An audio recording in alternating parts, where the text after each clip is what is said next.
Hi friends, சென்னையின் பழமையும் பெருமையும். இன்னைக்கு தாங்க வட சென்னை தென் சென்னை. அன்னைக்கு இருந்தது ஒரே பேர் தான் மெட்ராஸ். நம்ம வெளியூருக்கு போயிட்டா கூட மெட்ராஸ்காரங்க வந்துட்டாங்கன்னு தான் சொல்லுவாங்க. அதாவது அன்னைக்கு இருந்தது வந்து மீட்டர் கேஜ், அதாவது ட்ரெயினோட அகலம் வந்து குறைவாகவும் நீளம் குறைவாகவும் இருக்கும்.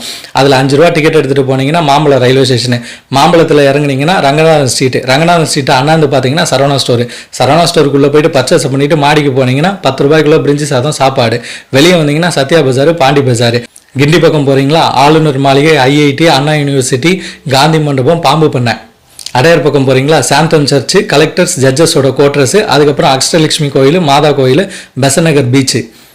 நீலாங்கரை பீச்சு, தளபதியோட வீடு. அப்படியே விட்டிங்கன்னா ஓஎம்ஆர், எத்தனையோ ஐடி பார்க் இருக்கிற இடம், ஈசிஆர், லாங் ரைடு போய்ட்டு ஜாலியாக வரலாம்.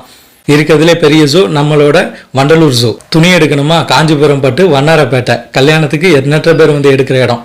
பஸ் ஸ்டாப்னா கோயம்பேடு, ஏவிஎம் ஸ்டுடியோனா வடபழனி. ஆப்போசிட்டில் இருக்கிறது தான் ரசத் பிளாசா. அதாவது தீனா படத்தில் தலையும் லைலாவும் ஒரு செம சீன் நடிச்சிருப்பாங்க, அந்த சீன் எடுத்த இடம். மவுண்ட் ரோட் பக்கம் போகிறீங்களா, ஜெமினி பிரிட்ஜு, ஃபோயஸ் கார்டனு, நம்ம முன்னாள் முதலமைச்சர் ஜெயலலிதா அம்மையார் இருந்த இடமும், அதுக்கப்புறம் நம்ம சூப்பர் ஸ்டார் ரஜினிகாந்த் இருக்கிற இடமும், நம்ம தனுஷ் இருக்கிற இடமும் அதான். அடுத்தது ஆழ்வார்பேட்டை ஆண்டவா, அதாவது பார்த்தீங்கன்னா கமலஹாசன் இருக்கிற இடம் ஆழ்வார்பேட்டை. அதுக்கப்புறம் அங்கேருந்து பக்கத்தில் போனீங்கன்னா தேனாம்பேட்டை, பிரபுவோட வீடு, அதாவது சிவாஜி கணேசன் பிரபு அவர்கள் இருக்கிற இடம். இதை தாண்டி போனீங்கன்னா நம்மளோட முதலமைச்சர் மு க ஸ்டாலின் இருக்கிற இடம் தான் கோபாலபுரத்தில் தான் புகழ்பெற்ற சத்தியம் தேட்டரும் இருக்குது.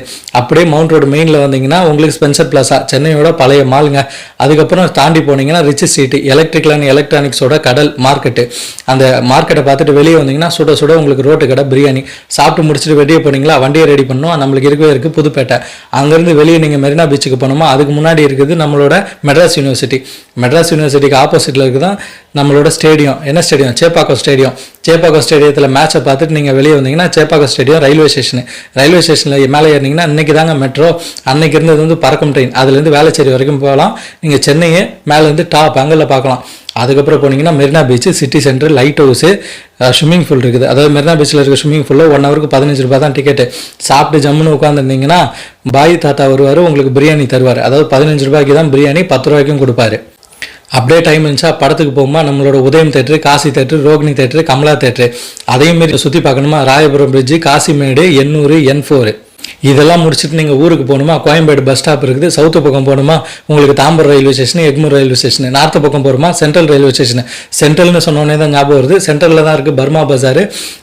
இப்போ வந்து ப்ராடக்ட்டோட எலக்ட்ரானிக் ப்ராடக்ட்ஸ் உங்களுக்கு உடனே கிடைக்குன்னா பர்மா பஜாரில் தான் கிடைக்கும். அதுக்கப்புறம் பார்த்தீங்கன்னா நீங்கள் வெளியே வந்தோடனே இருக்கிறது தான் பார்க் ஸ்டேஷனில் தாங்க நம்மளோட மத்திய சிறைச்சாலை இருந்த இடமே பார்க் ரயில்வே ஸ்டேஷன் தான். அங்கே தான் பாடிகார்டு முனீஸ்வரனும் இருக்காரு, வண்டி வாகனத்துக்கு பூஜை போடுற இடம்.